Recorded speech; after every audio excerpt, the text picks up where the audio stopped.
The council chamber was the most beautiful place in the known galaxy. It floated in space between 3 stars. Crystal walls showed the endless darkness outside, inside. Representatives from 47 different species sat in their special chairs. Each chair was made for their unique body shape. Today they were meeting to discuss a problem. The problem was humans. Ambassador Chen sat in the human chair. She was a small woman with gray hair and tired eyes. She had been talking for 3 hours. Nobody was listening anymore. The Velcrin Emperor stood up. He was tall with blue skin and 4 arms. His species had ruled the galaxy for 10,000 years. He looked at Ambassador Chen like she was a bug. Ambassador Chen, he said. His voice was cold. We have heard enough. Humans have taken 12 colony worlds in regulated space. This is not acceptable. You will return those worlds. You will join the council as junior members, or we will make you. Chen stood up slowly. Her hands were shaking, but not from fear. She was angry. Regulated space, she said. Those worlds were empty. No one lived. There we found them. We built homes. There we raised children there. The Emperor waved one hand. The other 3 hands stayed folded. It was a gesture of dismissal. Those worlds were reserved, he said, for future use. The council decides who can settle where. You did not ask permission. You are newcomers. You must follow the rules. Chen looked around the chamber. 47 species, not one looked friendly. They all thought the same thing. Humans were young. Humans were weak. Humans would obey. Let me tell you about human history, Chen said quietly. My species has fought wars for thousands of years. We fought over food. We fought over land. We fought over ideas. We nearly destroyed ourselves. Many times. The Emperor laughed. It sounded like breaking glass. That is why you need us, he said, to civilize you. We have rules for war. No attacking civilians. No destroying infrastructure. When casualties reach 15%, the losing side surrenders. Everyone goes home.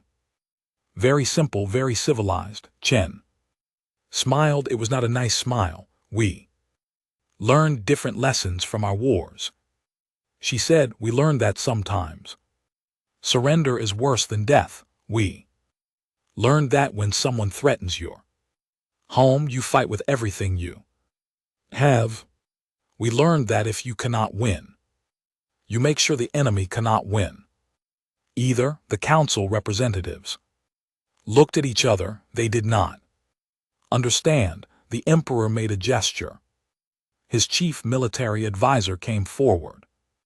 She was Velker too, wearing a uniform covered in medals. We will send a fleet to your colony of New Perth, the advisor said. It is your newest settlement. Only 50,000 people live there. They will surrender. You will understand that resistance is useless. Chen closed her eyes for a moment. She thought about New Perth. Beautiful green fields, children playing in the streets. Her niece lived there. If you attack New Perth, she said, you will regret it. The Emperor laughed again. Is that a threat? Your entire species has maybe 200 warships. We have 10,000. This will be over quickly. Jen picked up her documents. She walked toward the door. I need to send a message, she said, to New Perth. 3 days later, the Velcrin fleet arrived.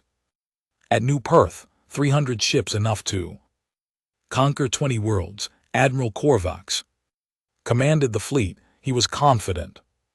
He had fought in 12 wars. His species had never lost. As they approached the planet, sensors showed something strange. The cities were empty. No lights, no heat signatures, no people. They evacuated, Korvac said. Good. Makes our job easier. Land the troops. Take the infrastructure intact. We can. Sell it, his communication officer raised one hand. Admir, we are receiving a transmission from the planet. Surface, put it on screen, Korvac said. A human face appeared. A young man, maybe 25 years old. He wore civilian clothes. Behind him they could see what looked like a bunker. I am Michael Chen, the man said. Governor of New Perth, you have come to take our world. I have a message for you. He held up a small device. It had a red button. We spent the last 3 days preparing, Michael said. Every building in every city has explosives. Every mine, every factory, every farm. We buried nuclear devices in the tectonic fault lines. We poisoned the water. We burned the fields. We destroyed everything of value. Admiral Korvac stared at the screen. You are bluffing, he said. You would not destroy your own world. Michael smiled. It was the same smile Ambassador Chen had used. This is not our world anymore, he said. You want it so badly, you can have it. All the broken pieces. He pressed the button. Planet exploded, not all at once. First, the nuclear devices in the fault lines detonated. The ground split open. Lava erupted. Then the cities exploded. Thousands of charges going off in sequence. The atmosphere caught fire. The Velcrin fleet was too close. Debris hit the ships like bullets. Metal fragments traveling at incredible speed. 100 ships died in the first minute. Another 50 in the second. Admiral Korvac watched his fleet die. His ship shook. From impacts, alarms screamed. Crew members shouted. He could not speak, could not think. These were not rational beings. They were monsters. What species destroys their own world? His ship survived barely. A third of his fleet was gone. The rest were damaged.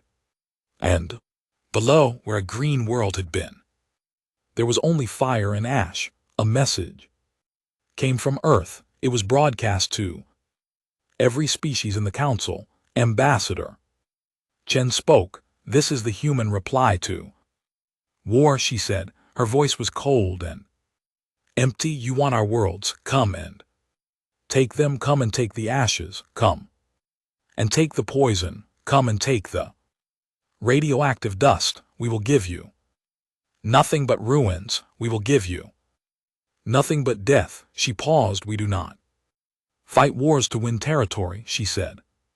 We fight wars to teach lessons, and our lesson is simple. Leave us alone or we will burn everything. In the council chamber no one spoke. They had started a war. They thought it would be easy. They thought wrong. The war had just begun, and the galaxy was about to learn what it meant to fight humans. The human reply to war: burn everything. The news from New Perth spread across the galaxy. In hours, every species heard the same story. Humans had destroyed their own world rather than surrender it.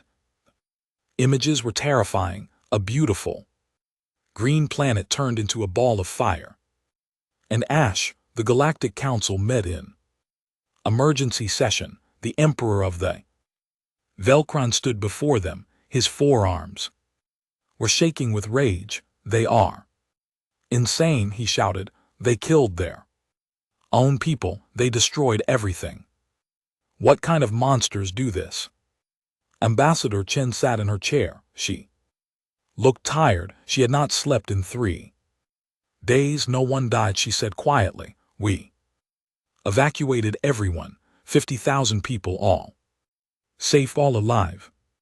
We only destroyed buildings and land. The Emperor turned to face her. His face was dark with anger. You destroyed an entire planet. The resources, the infrastructure, it would have taken us decades to build all. That Chin stood up, her voice was calm. But hard, yes, she said, that is the point. You came to steal what we built. We made sure there was nothing left to steal. You want to conquer us, fine, but you will gain nothing. Every world you take will cost you more than it is worth. A delegate from the Thraxian species stood up. She was small and covered in purple fur. Her species believed in peace. Surely we can find a peaceful solution, she said. More violence will only lead to more suffering. Chen looked at her sadly. I wish that were true, Chen said. But your council demanded our surrender. You sent warships to our world. You gave us no choice but to fight. The emperor made a gesture of dismissal. Then we will declare full war, he said. We will take all 12 of your colonies. We will blockade Earth. You will learn that defiance has consequences. Chen nodded. Slowly, very well, she said. But remember this moment. Remember that you chose this. When you see what happens next, remember that we gave you every chance to stop. She walked out of the chamber. Behind her, the council began planning their war on Earth in a secret military facility deep underground. Admiral Sarah Okonkwo stood before a room full of officers. She was a tall woman with dark skin and gray hair. She had served in the military for 40 years. She had seen many wars. New Perth was just the beginning, she said. Her voice was strong and clear. The council thinks we are weak. They think we will break. They are wrong. She pressed a button. A hologram appeared in the center of the room. It showed human space, 12 colony worlds marked in blue. Fell space in red, hundreds of red worlds. This is Doctrine Zero Sum, she said. It is our new military strategy. The principle is simple. If we cannot win, no one wins. If we cannot have our worlds, no one gets anything. A young captain raised her hand. Admiral, are you saying we should destroy all our colonies? Akono nodded. Yes, every colony the enemy approaches will be evacuated and destroyed. But that is not all. We will also destroy their worlds. We will poison their water. We will burn their forests. We will contaminate their soil. They want total war. We will give them total destruction. The room was silent. Officers looked at each other with shocked expressions. Another officer spoke. He was older, with many medals on his uniform. Admiral, with respect, this is madness. We are talking about destroying entire worlds, billions of civilians. Akono turned to face him. Her expression was hard. We will evacuate civilians when possible, she said. We are not murderers, but if they refuse to evacuate, that is their choice. Our history has taught us one lesson. When someone tries to destroy you must be willing to destroy everything to survive. Sherman understood this. Truman understood this. Now we must understand it. She looked around the room. The enemy thinks war is a game, she said. They have rules, limits. They expect us to surrender when things get hard, but humans do not play by those rules. We fight until we win, or we make sure everyone loses. Over the next month, the pattern became clear. The Velcrin fleet moved to capture the human colony of New Harmony. When they arrived, the planet was empty. Every building was rigged with explosives. Every mine was collapsed. Every water source was poisoned. The planet detonated as they approached. They tried again at New Boston. Same result. Empty cities, total destruction, nothing left. But wasteland, then New Chicago, New Toronto, New Mumbai, world after world. Turned into ash and poison, the Velcrin military command could not understand it. Every war they had ever fought followed the same pattern: two sides. Fought, one side lost, the losing side surrendered, both sides went home. Resources and territory changed hands.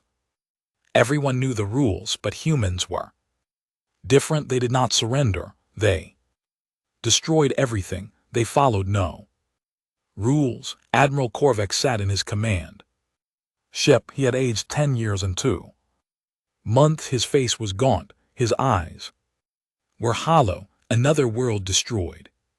His second officer reported, New Berlin. Total loss, no survivors, no infrastructure, nothing salvageable. Korvac closed his eyes. How many ships did we lose? He asked. 42, sir. The debris field was larger than expected. 42 ships for nothing, not even a single building captured, just ruins and death. Korvac opened a communication channel to the Velcrin capital. Your Majesty, he said, we need to reconsider our strategy. Every world we take costs us more than we gain. We are losing ships, losing soldiers, gaining nothing. This is not a war. This is mutual destruction. The Emperor appeared on the screen. He looked angry. Are you suggesting we surrender? The Emperor demanded. I am suggesting we stop. Korvac said, before this gets worse. Impossible, the Emperor shouted. We cannot show weakness. We must break them. Take their home world. Take Earth itself. Korvac felt cold fear in his chest. Your Majesty, he said slowly, if we attack Earth, they will defend it with everything they have, and if they lose, they will destroy it. They will detonate their entire planet rather than let us have it. The Emperor waved his hand dismissively. They are bluffing. No species would destroy their own home world. It is suicide, Korvac thought.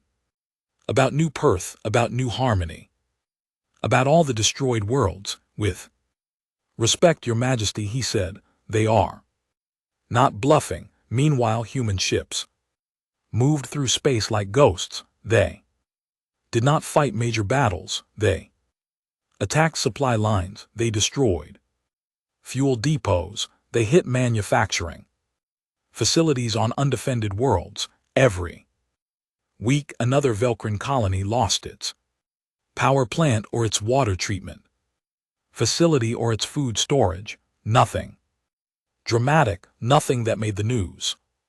Just slow, steady destruction of the infrastructure that kept civilizations alive. The council members began to worry. This was not how wars worked. Wars were supposed to be clean, organized, limited. This was chaos, and slowly, quietly, other council members began to withdraw their support. The Thraxians pulled their ships back, then the Zellner, then the Kraith. One by one, species decided this war was not worth the cost. The Velcrin Empire stood alone, and the humans were just getting started. The Velcrin people called them the Garden Worlds, 7 perfect planets scattered through their empire. Each one was a paradise: blue skies, clean water, forests that stretched for thousands of miles. These were not just colonies. They were sacred places. The Velcrin had shaped these worlds over thousands of years. They had imported animals from 100 different planets. They had planted trees that took centuries to grow. Poets wrote about their beauty. Artists painted their landscapes. Children learned about them in school.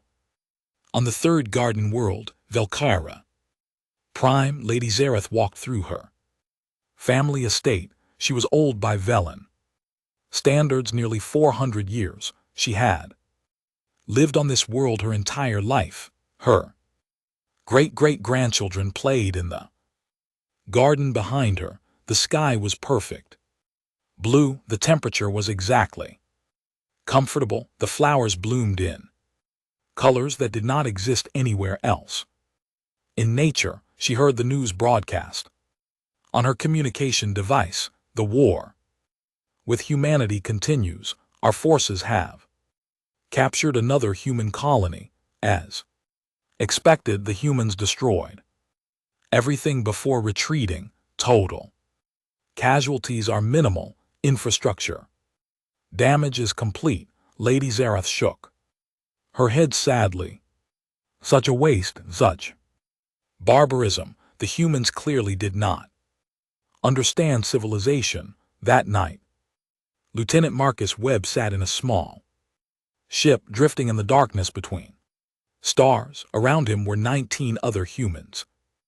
They wore black armor. They carried no identification. Officially, they did not exist. Webb was 26 years old. He had grown up on New Perth. He remembered green fields and clean air. He remembered his little sister chasing butterflies. He remembered the day they evacuated, the day they destroyed the world. His sister was safe now, living on Earth, but his home was gone, turned to ash and poison. Captain Rodriguez spoke quietly. Operation Ragnarok begins in 2 hours, she said. We are one of 30 teams. Each team targets a garden world.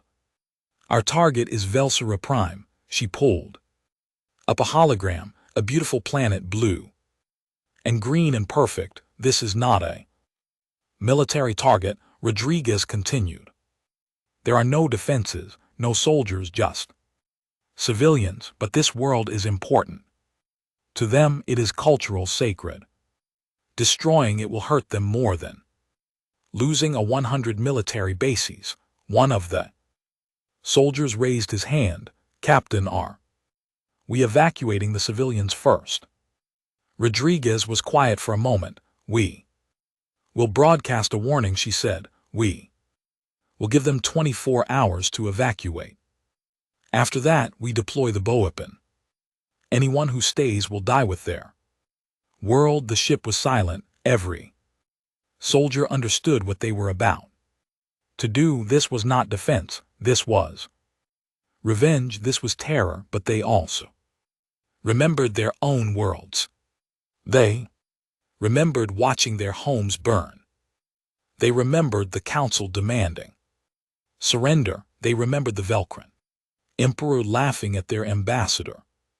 Webb spoke quietly. They started this. He said they came to our worlds. They demanded we give up everything we built. They chose war. The other soldiers nodded. They did not like what they were about to do, but they would do it anyway. 24 hours later, Lady Zareth received an emergency broadcast. A human face appeared on every screen on Velcara. Prime, people of Prime, the human said, this is Captain Rodriguez of the Human Special Operations Command. You have 24 hours to evacuate this world. In 1 day, we will deploy a biological weapon designed specifically for Velcrin ecosystems. It will destroy all plant life. It will poison all water. It will make this world uninhabitable for 10,000 years. Lady Zareth at the screen in horror. This is not a military target. Rodriguez continued. We know that, but your emperor attacked our homes. He destroyed our worlds. Now you will know what that feels like. You have 24 hours. We recommend you evacuate. The screen went black. Chaos erupted across the planet. Some people did not believe it. Humans would not really do this. It was a bluff. Others began packing.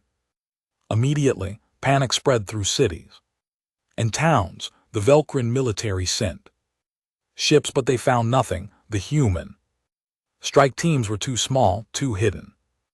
They could not be detected until it was Too late.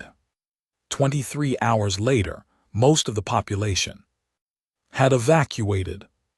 Millions fled to orbit, to other worlds, to anywhere that was not here, but some stayed. Lady's Earth stayed. She was too old to start over. This was her home. She had lived here for 400 years. She would die here if necessary. She sat in her garden and waited at exactly the promised time.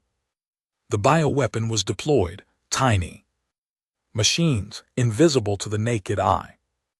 They spread through the atmosphere. They touched every leaf, every blade of grass, every drop of water. The effect was slow at first. Plants began to wilt. Water turned cloudy. The sky changed color slightly, then it accelerated. Within a week, every tree was dead. Every forest was gray and lifeless. Water was poison. The soil was contaminated. Animals died by the millions. Lady Sir watched her garden die. The flowers turned brown. The grass became dust. The fish in her pond floated to the surface. She died 3 days later. Poison in the water, poison in the air. She was not alone. Thousands of Velcrin who refused to evacuate died with their world, and it was not just Velcara Prime. All 7 garden worlds received the same warning. All 7 garden worlds were destroyed. 30 teams. 7 targets, total success. The Velcrin people watched their sacred worlds die. They saw images from orbit. Paradise turned to wasteland. Forest turned to dust. Oceans turned to poison. Lieutenant Webb was captured 2 weeks later. His ship malfunctioned during extraction. The Velcrin military found him. They brought him to an interrogation facility. Admiral Korvax himself came to question him. Why? Korvax asked. His voice was not angry, just tired, confused. Those worlds were not military targets. They were cultural sites, sacred places. Why destroy them? Webb looked at him through the prison barrier. You came to New Perth, Webb said quietly. You demanded we give up our home, our world, the place where our children played. You said surrender or die. You thought we would just accept that. He paused. Now you know what that feels like, Webb continued. Your garden worlds are gone. Your sacred places are poison. Your paradise is ash. And this is just the beginning. We will burn every garden in the galaxy before we kneel to you. Korvax stared at him. This young human, this soldier who had helped destroy worlds. You are monsters, Korvax said. Webb activated his suicide pill before they could stop him. He died in seconds. His last words were simple. You started this. Across the galactic council, other species watched in horror. The Thraxians formerly withdrew from the war. The Zelner recalled their ships. The Krarath closed their borders. One by one, council members decided they wanted no part of this conflict. The Velcrin Empire was alone, and the humans were coming. The Velcrin Emperor stood in his throne room. He was alone except for Admiral Korvax. Both looked exhausted. Both looked old. How many worlds have we lost? The Emperor asked quietly. All 7 garden worlds, Korvax said, plus 12 industrial colonies, 23 agricultural worlds, 31 mining operations. The humans destroyed everything they touched. The Emperor closed his eyes. And how many human worlds have we captured? None. Your Majesty, every human colony we approach is destroyed before we arrive. We capture nothing but ruins. The Emperor opened his eyes. They were filled with rage. Then we will attack Earth itself, he said. We will end this War, we will make them surrender, Korvax. Felt cold fear. Your Majesty, I must advise against this. If we attack Earth, they will destroy it, they have proven. They would rather die than surrender. I do not care, the Emperor shouted. Assemble the Grand Fleet, every ship we have, we will destroy the human home.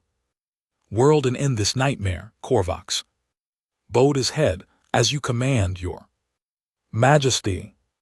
3 weeks later, the largest military fleet in galactic history assembled. 10,000 Velcrin warships, every vessel the Empire could spare. It took days just to organize them into formation. Admiral Korvax stood on the bridge of the flagship. He looked at the display, showing thousands of ships. It should have made him feel powerful. Instead, he felt afraid. On Earth, Admiral Sarah Okonkwo watched the Velcrin fleet approach. Every sensor tracked them. Every military base was on alert. Everyone knew what was coming. She stood in the war room deep beneath Geneva. Around her, officers monitored displays. Everyone was quiet. Everyone was scared. 10,000 ships, her second officer said. Quietly, we have 200 in the solar system. This is impossible. Akono smiled grimly. Then we do not fight them fairly, she said. Execute Operation Mars Gambit. For 6 months, humanity had been preparing while the Velcrin destroyed colonies. Human engineers worked in secret. They worked on Mars, the first human colony outside Earth. Humanity had lived there for 200 years. Millions called it home. It was a symbol of human achievement, and now it would become a weapon. Engineers had drilled into Olympus Mons, the largest volcano in the solar system. They planted fusion charges deep in its core. They installed antimatter bombs in the Valles Marineris canyon system. They placed devices at every tectonic weak point. Mars had been evacuated. Every person, every animal, every valuable item. The planet was empty except for automated defenses and one final surprise. The entire planet was a bomb. The Velcrin fleet entered the solar system. They passed Jupiter, then the asteroid belt. They approached Mars. Korvax frowned as his sensors showed human ships retreating. The entire human fleet was pulling back toward Earth. They were abandoning Mars without a fight. Admiral, the humans are withdrawing, his tactical officer reported. Pursue them, Korvax ordered. Do not let them escape. The fleet changed course, following the human ships moving closer to Mars. The red planet sat peacefully in space, silent, waiting. When the Velcrin fleet was in optimal position, clustered together, chasing the human ships, Admiral Okonkwo gave the order, detonate Mars. She opened a broadcast channel. Every species in the galaxy would hear this. Every council member, every civilization. This is Admiral Sarah Okonkwo of the Human Defense Fleet, she said. Her voice was calm, cold, final. You came to our solar system. You threatened our home world. You demanded we surrender. This is our answer. She pressed a button. Mars exploded, not like the colonies. Those had been destroyed with conventional explosives and nuclear weapons. This was different. The fusion charges in Olympus Mons triggered a chain reaction through the entire planet. Antimatter bombs created tears in space itself. The tectonic devices shattered the planetary crust. Mars split apart, fragments the size of mountains, chunks of rock and metal, accelerating in every direction. The energy release was astronomical. Like a star dying in fast motion, the Velcrin. Fleet had no chance, they were too close, too clustered together.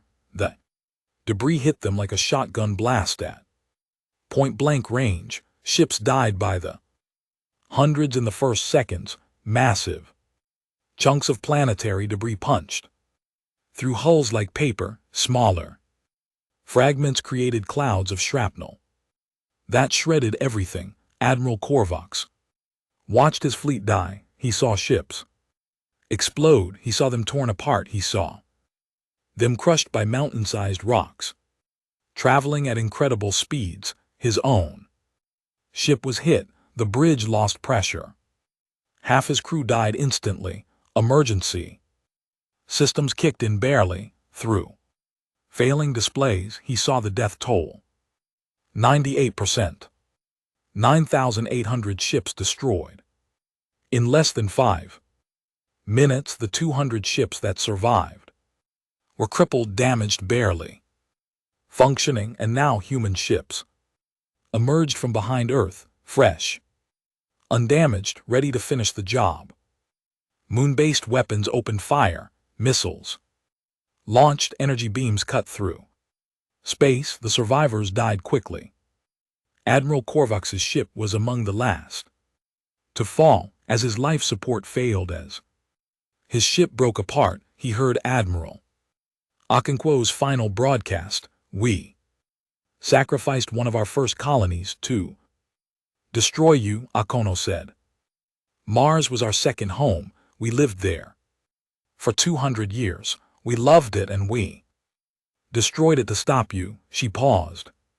When she spoke again, her voice was hard as steel. "That is what we are willing to lose to win. Think about that. Ask yourselves what we would do to our enemies.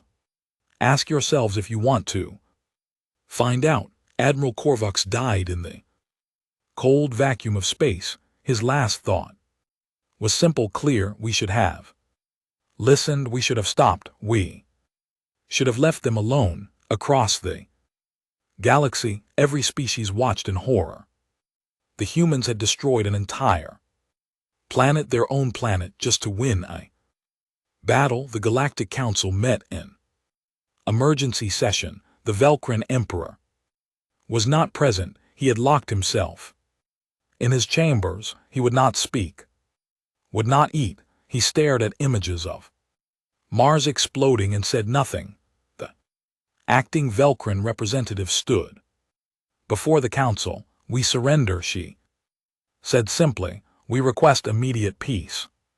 Negotiations. No one argued, no one objected. They had seen enough. Neutral station floated in empty space. No weapons, no defenses, just a meeting place. Representatives from 47 species gathered in the main chamber. Ambassador Chen sat at the human table. Admiral Okonkwo sat beside her. Both women looked tired. The war had lasted 8 months. It felt like 8 years. Across from them, the Velcrin delegation sat in silence. No emperor. He had abdicated 3 days after Mars. His daughter ruled now. She was young, barely an adult by Velcron standards. She looked scared. The mediator, a Thraxian diplomat named Vel, stood at the center of the chamber. "We are here to negotiate peace," Vel said. Her voice was soft but firm. "This war has cost both sides dearly. It is time to end it." The young Velcron Empress stood. Her 4 hands shook slightly.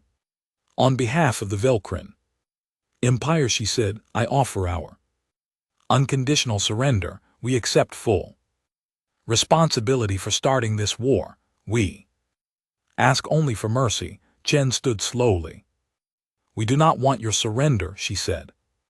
"We want recognition, recognition of human territory, recognition of human sovereignty, and assurance that this will never happen again." The Empress nodded.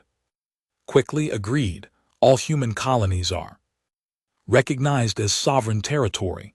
The Council will grant humanity full membership status and we will establish a new law no species may initiate conflict with humanity without unanimous council approval, one of the other.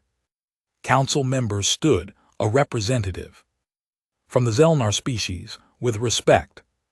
He said carefully, "We must understand what happened. We need to know why humans fight the way they do so this never happens again." Admiral Okonkwo stood. She walked to the center of the chamber. "I can explain," she said. "Dr. Amara Os is here. She is a xenopsychologist. She has studied both human and alien psychology for 30 years. She can help you understand." A small woman with dark skin and gray hair stepped forward. Dr. Oe looked at the assembled delegates. "The fundamental misunderstanding," Dr. Oe began, "is about the nature of war itself. For most species in the Council, war is an economic calculation. You fight until the cost exceeds the benefit, then you surrender. You follow rules, you limit casualties. War is a game with winners and losers." She paused. "Humans do not see war that way," she continued. "For us, war is existential. We fight like our entire species will die if we lose. Because in our history, that was often true." The delegates looked confused. Dr. Oe pulled up a hologram. It showed Earth. "Earth is a death world," she said. "Everything on our planet tried to kill us. Predators, disease, weather, other humans. We survived by being more ruthless than anything else." The hologram changed. It showed human history, wars, conflicts, genocides. "We have fought wars for thousands of years," Dr. Oe said. "Wars where entire civilizations were destroyed, where cities were burned, where populations were killed. We learned that surrender could mean extinction, so we learned to never surrender." A council member interrupted. "But surely you evolved past that. You reached space. You achieved peace among your own kind." Dr. Oe shook her head. "We achieved peace through mutually assured destruction," she said. "We created weapons that could destroy our entire planet. We pointed them at each other. We said, 'If you attack me, we both die,' and it worked. But the principle remained. If we cannot win, we make sure everyone loses." The chamber was silent. Species that had never experienced total war struggled to understand. When the Velcrin demanded our surrender, Dr. Oe continued, "You triggered our survival instinct. You threatened our homes, our children, our future. You left us with two choices: surrender and lose everything, or fight with everything we had." She looked directly at the Velcrin Empress. "You thought we would follow your rules," Dr. Oe said. "You thought we would surrender at 15% casualties. You thought we would accept defeat gracefully, but we do not know how to accept defeat. We only know how to win or die trying." The Empress spoke quietly. "We made a terrible mistake," she said. "We judged you by our standards. We thought you were like us. We were wrong." Dr. Oe nodded. "Yes, and that is the lesson. Humans do not fight wars to capture territory or gain resources. We fight wars to teach lessons. Our lesson was simple: leave us alone, or we will make sure nobody wins." She sat down. The chamber remained silent for several minutes. Finally, Ambassador Chen stood. "We did not want this war," she said. "We tried to find peace, but when you forced us to fight, we fought the only way we know how. Completely, totally, without mercy." She looked around the chamber at all the species represented. "We hope you have learned from this," Chen said. "We hope you understand now. humanity wants peace. We want to trade with you, learn from you, share the galaxy with you, but if you threaten us, if you attack our homes, we will burn everything to the ground before we surrender. The treaty was signed 3 hours later. Human territory was recognized and expanded. Humanity received a full voting seat on the Galactic Council. A new law was passed prohibiting unprovoked aggression against humanity, but the real chain was not written in any treaty. It was in the eyes of the council members. It was in the way they looked at humans now. With fear, with respect, with the understanding that some species do not follow the rules. 20 years later, a young Velcrin student sat in a classroom. Her teacher, an old woman who had lived through the war, taught history. Teacher, the student asked, my grandfather was Admiral Korvax. He died in the war with humanity. Why did we fight them? What did we hope to gain? The old teacher looked at her student. Sadly, we fought them because we did not understand them, she said. We thought they were weak. We thought they would follow our rules. We thought war was a game we could win. She pulled up images from the war-destroyed worlds.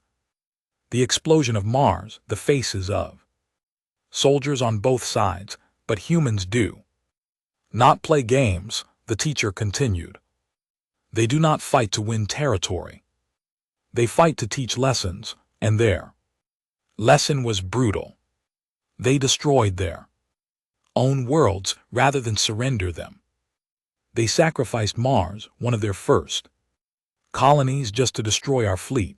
The student looked confused. But why? Why not just surrender? Why choose mutual destruction? The teacher smiled sadly.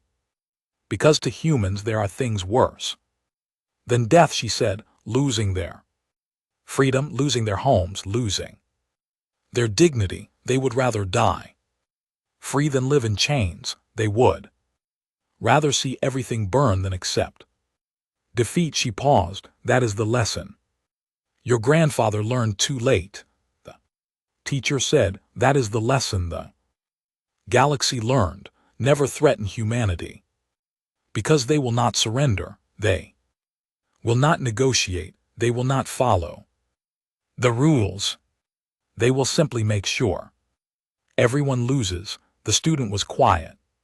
For a moment, are humans still dangerous? She asked. The teacher nodded. Yes, but now we know that. Now we respect them. Now we leave them alone, and they are good neighbors as long as you do not threaten them. On Earth, workers continued the long project of rebuilding Mars. It would take centuries, but humans were patient. They had time. In her office in Geneva, now retired Admiral Okonkwo looked at images of Mars before and after. She thought about the cost of war, the price of victory they had won. They had taught the galaxy a lesson, but the victory tasted like ash. Ambassador Chen, also retired, sat beside her, both old women, now both tired from years of service. Do you think it was worth it? Chen asked quietly. Okonkwo was quiet for a long time. We survived, she said finally. We kept our freedom. We taught them to leave us alone. Was it worth Mars? Worth the garden worlds? Worth all the destruction? She looked at her friend. I do not know, Okonkwo said, but I know this. If we had to do it again, we would, because that is who we are. We do not surrender. We do not accept defeat. We burn everything rather than lose. Chen nodded slowly. Outside, humanity continued to expand, building new colonies, making new friends, trading with other species, living in peace. But every species in the galaxy knew, every council member remembered, every child learned in school, never threatened Humanity because they do not fight wars to win, they fight wars to teach lessons, and their lesson is always the same: leave us alone or we will burn everything.